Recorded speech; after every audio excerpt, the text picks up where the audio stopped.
मेरी मम्मी से मैं हमेशा दूर भागती थी, लेकिन मैं हमेशा से एक ऐसी बच्ची थी जो बिल्कुल अपनी बहन से अलग थी। तो मैं और मेरी बहन, हम दो बहनें हैं। एंड मेरी बड़ी बहन मेरी बिल्कुल ऑपोजिट। हाँ, घर में कोई आता था और बोलता था, अरे आपकी बड़ी बेटी तो गऊ है और आपकी छोटी बेटी थोड़ी चंचल है। तो छोटे शहरों में ये जो शब्द है ना, चंचल, ये तब यूज़ किया जाता है जब कोई आपके मम्मी पापा को थोड़ा वार्निंग दे रहा होता है कि भाई संभाल लो अपनी बेटी को। It's a very polite way of saying कि आपकी बेटी बिगड़ जाएगी। और हर कोई आके मेरी मम्मी से कहता, छोटी वाली थोड़ी चंचल है। तो मेरी बहन वो बहन थी जो स्कूल से आके मम्मी को सब कुछ बताती थी कि आज स्कूल में क्या हुआ, हाँ, टीचर्स ने क्या कहा, पहली क्लास में ये हुआ, सेकंड पीरियड में ये, थर्ड पीरियड में ये, होमवर्क में क्या मिला है। और फिर अच्छे से खाना खाती थी पूरा, हाँ, कुछ नहीं छोड़ती थी, वो टिंडे भी खाती थी। और उसके बाद बैठ के होमवर्क करती थी, और जो मम्मी ने टाइम सेट किया होता था खेलने के लिए वो करती थी। मैं ऑन द अदर हैंड, मैं स्कूल से आती थी, अपना बैग कहीं ऐसी जगह फेंकती थी जहाँ मम्मी कहती थी यहाँ बैग मत रखा करो, और सीधे खेलने भाग जाती थी। एंड कुछ भी मम्मा पूछती थी, मेरा फेवरेट जवाब होता था कुछ नहीं। मम्मी पूछती थी कि क्या हुआ आज स्कूल में, कुछ नहीं। क्या खाओगे, कुछ नहीं। तो हमेशा कुछ नहीं वाली रिलेशनशिप थी, और वो रिलेशनशिप और ज़्यादा डिस्टेंट होने लगी when I became a teenager. And any parents here who have had teenagers, I think you can relate, right. Teenage में बच्चों की एक अपनी दुनिया बनने लगती है, और मेरी भी बनने लग गई थी। और मुझे लगता था मम्मी नहीं समझ पाएंगी, और वो डिस्टेंस और ज़्यादा बढ़ गया when I went to live in Australia. I was there for 10 years। और उन 10 सालों में मम्मी जब भी फ़ोन करती, कुछ भी कहती, मैं हमेशा भागती थी, हाँ मामा मैं बिजी हूँ, बाद में करती हूँ। And I would forget to call, I would forget to answer. और फिर मैं इंडिया वापस आ गई, और 2020 में actually 2019, 31st December 2019, I got a call from my dad, and my dad said that my mom is in the ICU and that I need to get to Dehradun as soon as possible.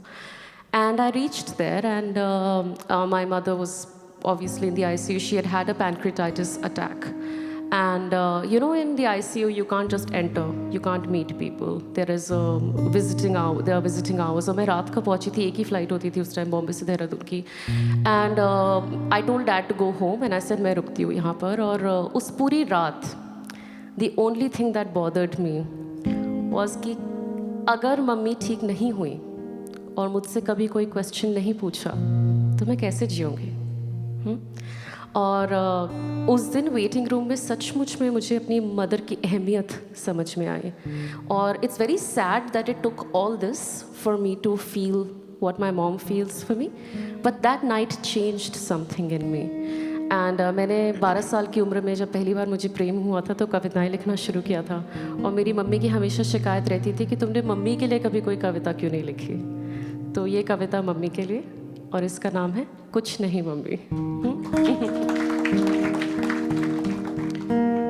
And just so you know, my mother actually made it, and she's healthy and fine now. But that night did change something in me. मैं भागकर school से आती, bag फेंकती और हक से पूछती, mummy आज खाने में क्या बना है. और तुम स्टील की प्लेट पर चम्मच और कटोरी लिए घर के खाने को ऐसे सजाती जैसे कोई पूजा का थाल. और मैं बिना देखे, बिना सोचे, बिना खाने की तारीफ किए टीवी का रिमोट हाथ में लिए खाना खा लेती, लेकिन तुम्हारे सारे सवालों का अटपटा सा जवाब देती. प्रिया आज स्कूल में क्या किया. कुछ नहीं. होमवर्क में क्या मिला. कुछ नहीं. डिनर में क्या खाओगी. कुछ नहीं. और तुम कुछ नहीं कहकर माँ मेरी उन सब ज़रूरतों का ख्याल रखती जिनके बारे में मैंने कुछ नहीं सोचा था. कुछ नहीं में माँ तुम इतना सब कुछ कैसे कर जाती थी.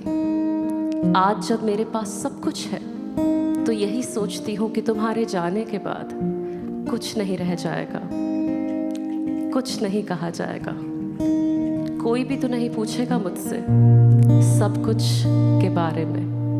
थैंक यू माँ.